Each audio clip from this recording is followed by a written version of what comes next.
छोटे से बच्चे को पीठ पर बांधे, दोनों हाथों से तलवारबाजी करती, मुंह में घोड़े की लगाम थामे, खूब लड़ी मर्दानी वह तो झांसी वाली रानी थी। ऐसे दृश्य की परिकल्पना करना भी मात्र भारतीय संस्कृति में ही संभव है। सुभद्रा कुमारी चौहान ने अपनी कलम से रानी लक्ष्मीबाई का ऐसा सटीक उल्लेख किया है कि आज भी ये पंक्तियां हर भारतीय को उद्वेलित कर देती हैं। काशी के मराठी परिवार में जन्मी लक्ष्मीबाई ने बहुत ही कम उम्र में अपनी तलवार की चमक से अंग्रेजी हुकूमत की चूलें हिला दी थी। लक्ष्मीबाई का बचपन का नाम था मणिकर्णिका। लक्ष्मीबाई मात्र 4 बरस की थी और सर से माँ का साया उठ गया। पिता मोरोपंत तांबे बिठूर जिले के पेशवा के यहाँ काम करते थे। पेशवा ने मणिकर्णिका को अपनी बेटी की तरह पाला। बचपन में ही मनु जंग के हुनर सीखने लगी थी। झांसी के महाराजा गंगाधर राव नेवलकर से विवाह के बाद काशी की यह बेटी झांसी की रानी लक्ष्मीबाई बन गई। 1851 में लक्ष्मीबाई ने एक पुत्र को जन्म दिया, लेकिन कुछ महीनों में ही पुत्र की मृत्यु हो गई। धीरे धीरे जब राजा गंगाधर का स्वास्थ्य भी बिगड़ने लगा तो सबने उत्तराधिकारी के रूप में एक पुत्र गोद लेने की सलाह दी। राजा गंगाधर ने एक बालक को गोद लिया और नाम दिया दामोदर राव। 1852 में राजा की मृत्यु हुई और राज्य का सारा भार 18 साल की लक्ष्मीबाई के कंधों पर आ गया।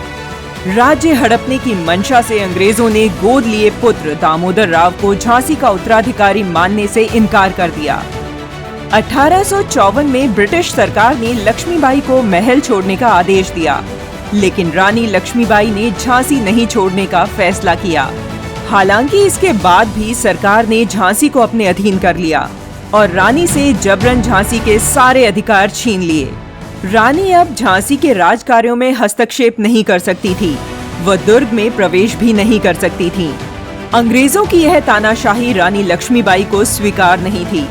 उन्होंने अपनी सुरक्षा को मजबूत किया और एक स्वयं सेवक सेना का गठन किया। रानी लक्ष्मीबाई के राज्य की महिलाओं को भी सैन्य प्रशिक्षण दिया गया।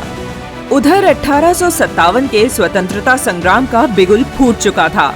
रानी भी क्रांतिकारियों से मिल गई। ज्यों ही अंग्रेजों को यह पता चला, उन्होंने रानी पर आक्रमण कर दिया।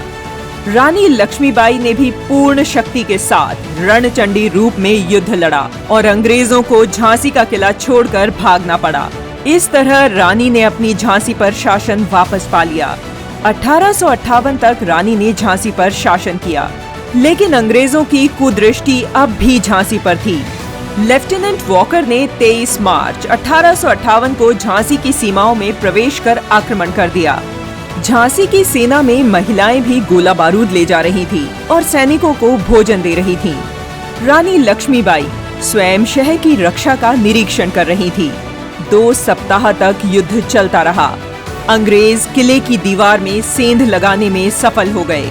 रानी लक्ष्मीबाई ने दामोदर राव को लेकर अपनी सेनाओं के साथ कालपी की ओर प्रस्थान किया, जहां वे तात्या टोपे सहित अन्य सेनानियों से जा मिली। रानी और तात्या टोपे ने ग्वालियर के लिए कूच किया और ग्वालियर के महाराजा की सेना को भी पराजित किया। रानी को तात्या टोपे, राव साहब, नाना साहब, बांदा के नवाब तथा बालापुर के राजा व ग्वालियर की सेना का सहयोग मिला।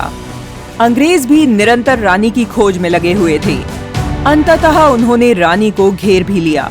वे रानी को बंदी बनाने का प्रयास करने लगे, लेकिन वीरांगना लक्ष्मीबाई जरा भी न सहमी। हर बार की तरह हिम्मत से काम लेते हुए उन्होंने अंग्रेज अधिकारी लेफ्टिनेंट वॉकर को वहीं मार डाला। 18 जून 1858 का ही वह दिन था जब शारीरिक सीमाओं के चलते रानी ने अपना सर्वोच्च बलिदान दिया। रानी के शरीर में बिल्कुल भी शक्ति न थी, फिर भी हीरोज के साथ लड़ाई के दौरान रानी अपनी तेज तलवार से शत्रुओं को काटती जा रही थी कि तभी एक शत्रु सिपाही ने उनके सिर पर गहरा वार किया। दूसरे शत्रु सिपाही ने मौका पाकर रानी लक्ष्मीबाई के पेट में गोली मारी। तीसरे ने उनकी छाती पर किरीच घोंप दी। 1857 के स्वतंत्रता संग्राम की वीरांगना लक्ष्मीबाई ने कभी भी अंग्रेजों की दास्ता स्वीकार नहीं की और अपनी मातृभूमि की रक्षा करते हुए वीरगति प्राप्त की। रानी लक्ष्मीबाई से ही प्रभावित होकर नेताजी सुभाष चंद्र बोस ने आजाद हिंद फौज की महिला बटालियन का नाम रानी लक्ष्मीबाई विंग रखा।